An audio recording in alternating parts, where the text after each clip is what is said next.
Okay, welcome back. Hopefully, again, that was an easy one for you. Solid, liquid, and gas, of course, are the three phases of matter. What's important for us to realize in this class is that the phase of a substance can be determined or identified uniquely by the state. So if I give you the state conditions, you would be able to go, hey, that's a liquid or a gas. Now, you might think, well, that's kind of intuitive. It's air. When is air not a gas, for example? But it can get trickier, particularly when we start looking at power systems. And what's important is phase change between liquids and gases, mostly between liquids and gases, not so much between solid and liquids. But that phase change is incredibly important in terms of power generation and in terms of heat transfer. And we'll see that explicitly as we start considering those large power generating systems. So now we're going to have to go through a lot of definitions. And a lot of these I'm sure you're familiar with. Here are a couple that you may not recall or you may not have been introduced to yet. The saturation state is a state which begins or ends a phase change. So if I told you you had saturated water, you would know very explicitly, quantitatively, where you were in terms of the state of the water. And again, we'll go through that in the next couple of segments. The critical point is defined as the critical temperature, is defined by the critical temperature, and it is the maximum temperature where a liquid and vapor can coexist at equilibrium.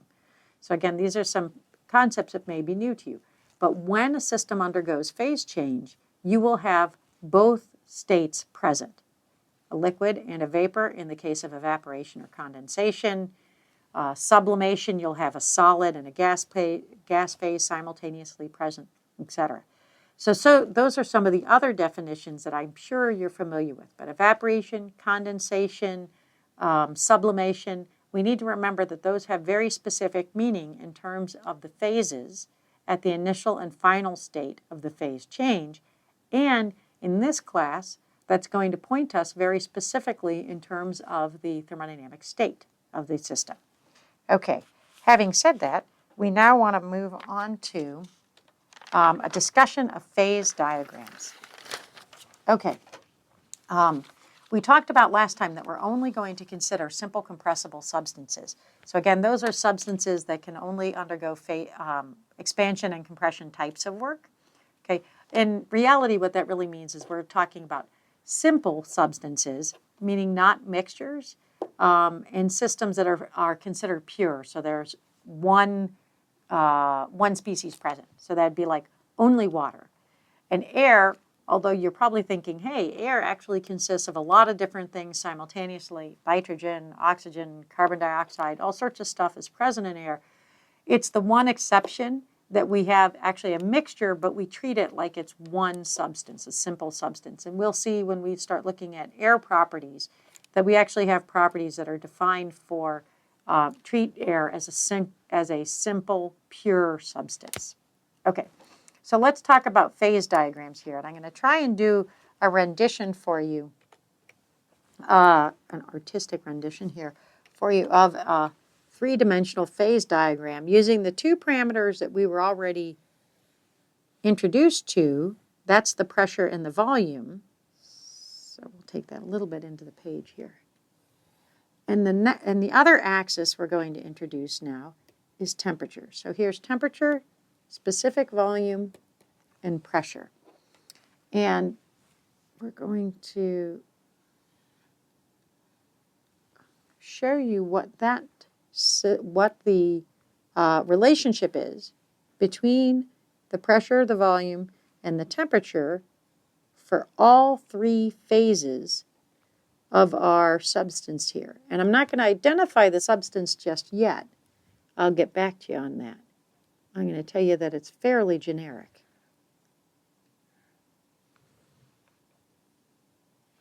Okay, so as we get this sketch all drawn out for you here.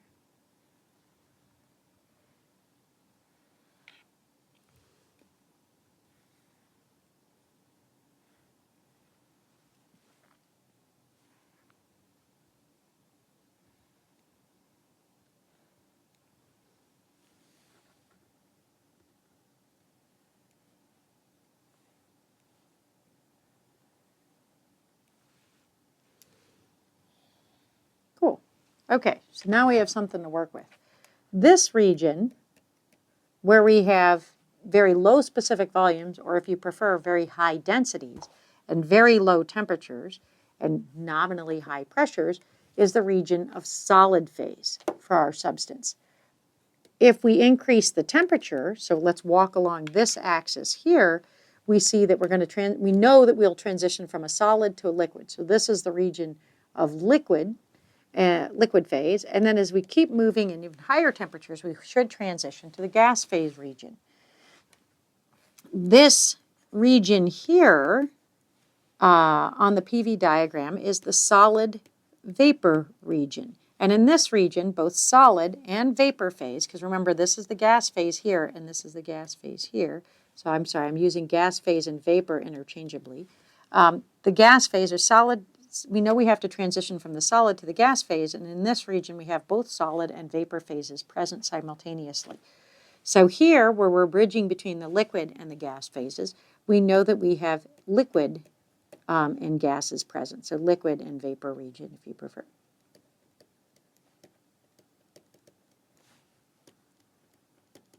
Okay. These lines are very important and very specific. These are the lines that I just referred to before, which define the saturation point. So this line is the line of saturated liquids. Okay? And on this side,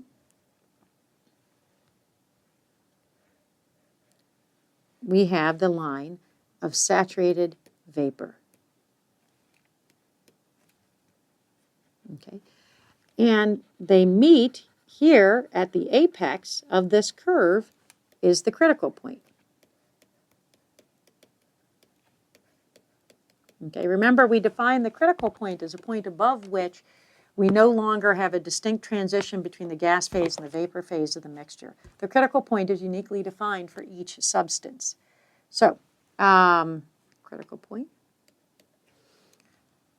Once you know the critical point, in terms of the temperature, it uniquely defines everything else, all the pressure, the specific volume, all the other properties associated with the system. This region here, this liquid gas region, is often referred to as the vapor dome or the saturation region. So this is the vapor dome. And you can see how it gets that name because it's got a dome-like shape to it here, or if you prefer, the saturation region.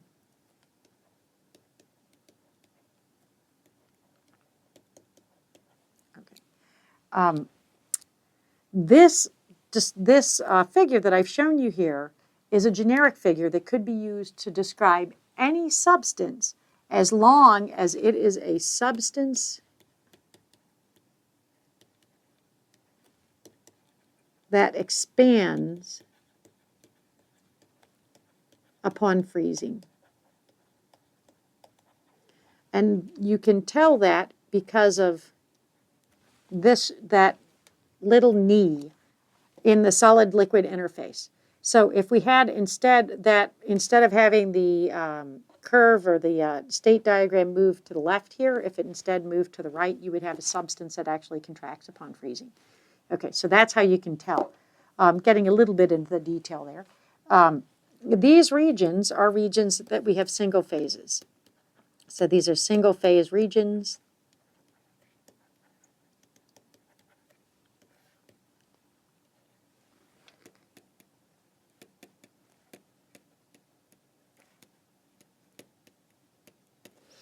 And again, to clarify here, the gas and vapor are both, that's gas, just two different ways of saying the same thing. This isn't a mixture of anything. This is just saying, hey, when you have a gas, we'll also call it a vapor. I'll, again, use the words interchangeably. Now, one little phrase that we use often in thermodynamics is fluid. We talk about the fluid being here or the fluid being there, or we move the fluid up and down or compress it. And fluid is pretty generic to not just include liquids, it also includes gases. So don't assume that if you're told the fluid moves in this direction, that you have a liquid, okay? We know that that actually, or in this class, that includes the vapor phase as well. Okay, so if these are single phase regions, These regions where you have mixtures of liquid and gas, solid and vapor, these are two-phase regions.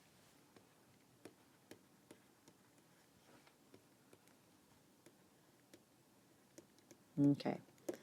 And what's really important for us to understand is, remember we had our rule for how you define a state uniquely. We said you need two independent, intensive thermodynamic properties to fully define a state. The key here is the independent, the word independent. In the two-phase regions, pressure and temperature are not independent. Okay. That's really, really important. Within the two-phase regions, we cannot use pressure and temperature to uniquely define the state conditions.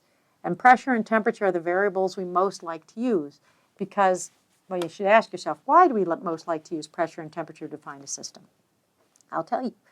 It's because they're the easiest to measure and they're very tactile. We understand high temperatures and low temperatures. That has a very we get a very visceral response to that. We understand if we have a high temperature system, we know temperatures very well quantitatively. Is a 100-degree fluid, 100 degrees Celsius fluid a high temperature? Is that something that's going to burn? Is it safe? Does it have a lot of energy?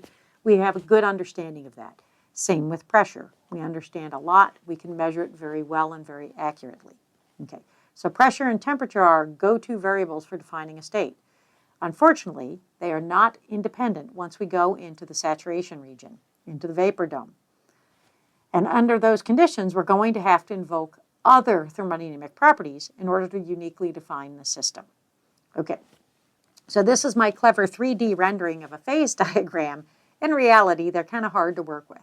So what we've been looking at is a projection, or a cut, if you will, of the PV diagram. That's what we've been using for our past couple of examples. So imagine if you took a slice through this on the PV axis, and you would say, I understand.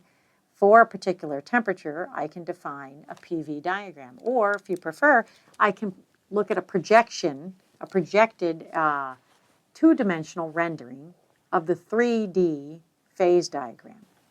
Okay, but the 2D renderings are a lot easier for us to understand, and that's what we typically use.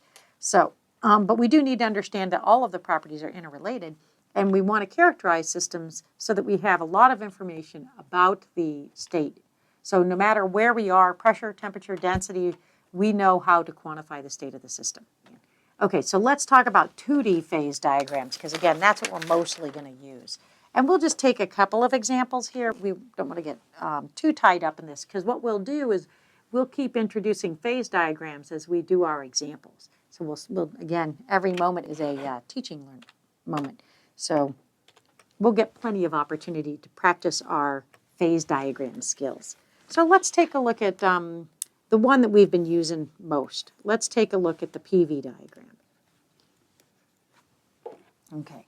So if we took that previous three-dimensional image, and again, we take a slice of it or a 2D projection of it, what we would see is something that looks like this.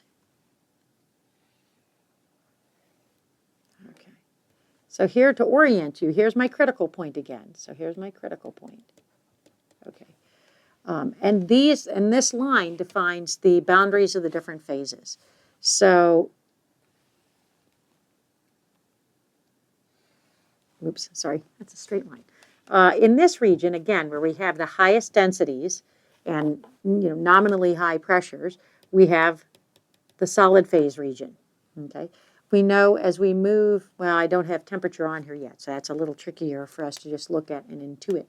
But in this region, we have the vapor phase. In this region, we have solid plus liquid. Okay. And then here's my liquid. And remember, above the critical point, this is important, above the critical point, we essentially have no transition between liquid and vapor. Those are called supercritical fluids.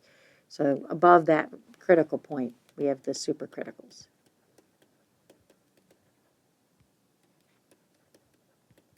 And they're neat because they act neither like a gas nor like a liquid entirely. So they are other. And they have some really neat properties, and there's been a lot of work in all sorts of different systems to use those properties of supercritical fluids to enhance the performance of different technologies. So they're a neat and very topical area. So what I want to show you is what isotherms look like. So isotherms are lines of constant temperature, as that might imply. So let's see if I can get it to stay with me. There we go. Okay, so an isotherm on these diagrams are going to look like this.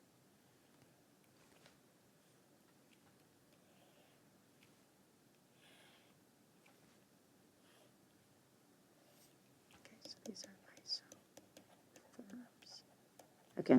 Again, lots of definitions. So an isotherm is a line of constant temperature.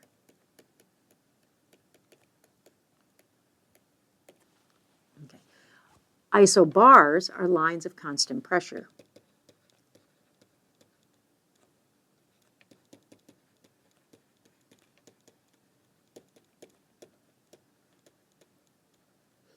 And isometrics or isomers are usually lines of constant density or constant internal energy.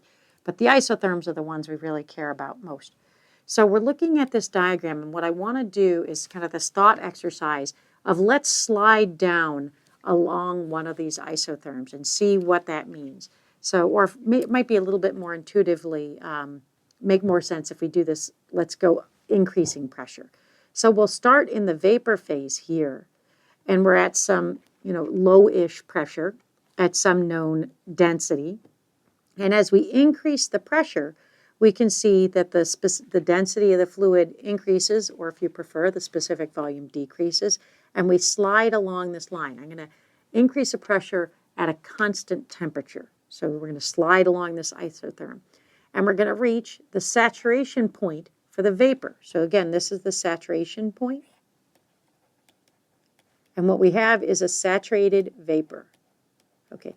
Notice that once I define the temperature, there's one saturated vapor point. So if I tell you you have a saturated vapor at this temperature, you have uniquely defined this point.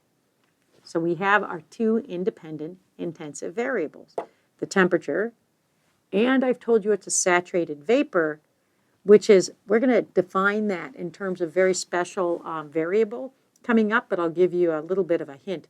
It's going to be the quality of the mixture.